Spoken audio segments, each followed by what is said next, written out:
Well, Mike, as you know, yesterday around 5 o'clock, we found out that John Morton was released by the Detroit Lions. They're going to need a new offensive coordinator. So what I thought I would do was gather up some names, and we can kind of go through and tell me whether you think it would be a good fit for this guy to be the next offensive coordinator for the Detroit Lions. All right, fair enough. All right, let's start off with some up-and-coming guys. We'll go with Chargers passing game coordinator Marcus Brady. He was under the Colts OC, under Frank Reich for a while. Now he's hired by Harbaugh in L.A., and he's, helping out with Justin Herbert. Indifferent. Don't have an opinion one way or the other. Okay. I don't want to lie to the audience. I mean, my problem is, I don't know, what have the Chargers done offensively that I'm so stoked about? Is that really the tale of what he would do here? No, but could he be the next Ben Johnson, a guy kind of sitting there and waiting? I will never put that on anybody. Okay. But I'll just say indifferent, neutral. Davis Webb, Broncos passing. Oh, God, former failed New York Giant third-round draft pick from Texas Tech. Texas Tech. Abnormally long neck. 6 years in the NFL. Oh, God. Great. Yeah. You know what, though? Yes. Because former quarterbacks, they see the game different. Mm-hmm. They plan it different. And you look at, like, for instance, I know he just got fired, but he'll get another job. A guy like a Cliff Kingsbury, quarterback. Like, I know. Well, yeah, we'll get to that. But now here's the thing. Would you be going back to the well because Davis got his job because John Morton came here?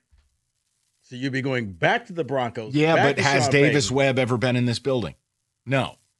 But Sean Payton. Yeah, but that's okay. I'm fine drawing upon the Payton tree because of Dan's time in New Orleans. What I'm not fine with is more of this incestual, insular, only our guys can be elevated crap. So Davis Webb, sure. He screwed the Giants. Maybe he'll help you. Okay. He was one of the worst third-round picks in history, along with Ryan Nassib. Last one, and then we'll get to some bigger names. All right. But this guy took a ginger quarterback, and he took this team to the number one seed in the NFC. I give you Jake Peets, Seahawks passing game coordinator. No, because Clint Kubiak is the magician out there. Okay. I'm going to say no. I just threw that one in there. That's fair. But Clint Kubiak, again, I want the Giants to interview him for their head coach job. He's done a wonderful job there. And now we got some former OCs, Kevin Stefanski. Sure, but he's getting a head coaching job. Like, I will be in stunned disbelief if he's not a coach. We talked about this one yesterday, and I know the answer is no, but it's Cliff Kingsbury.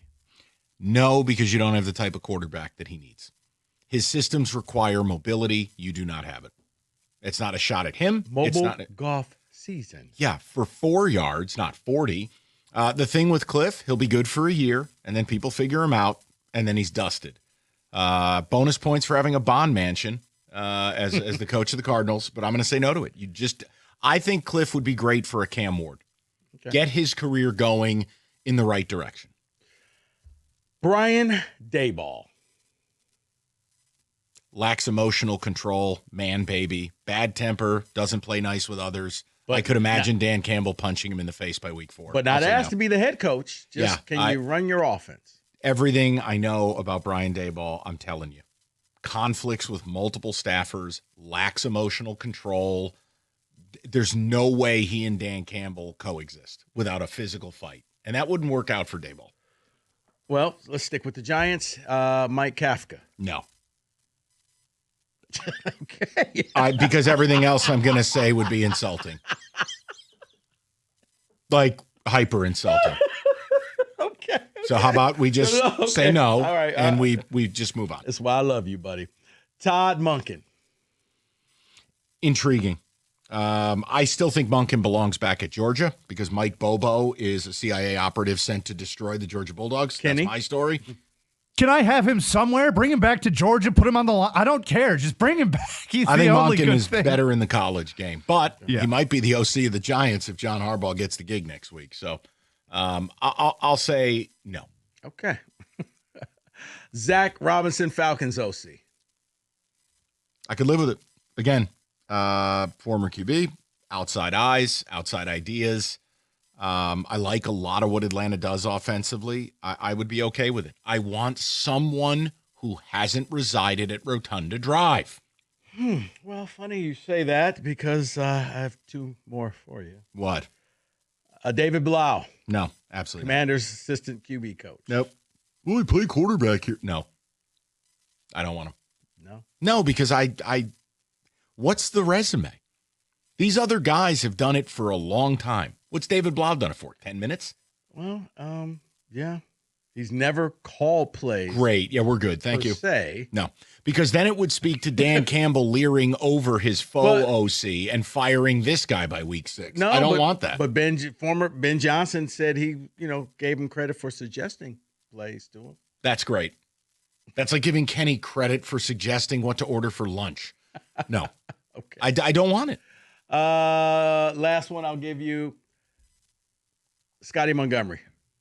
Assistant head coach, Yes. wide receiver coach. Shout out ECU Pirates. He's here already. Yeah, don't love it. Hire from within. Well, and it's the same thing. Hank Fraley's here. And Hank Fraley got offered the OC job in Seattle last year, and he turned it down. But I don't want in-house suggestions. I really don't. That's just me. Why not? Fresh eyes? Yes. Okay. They're turning into a cult down there. All right. I just wanted to throw some names at you, and I knew you would know today. these names. So. That's football today.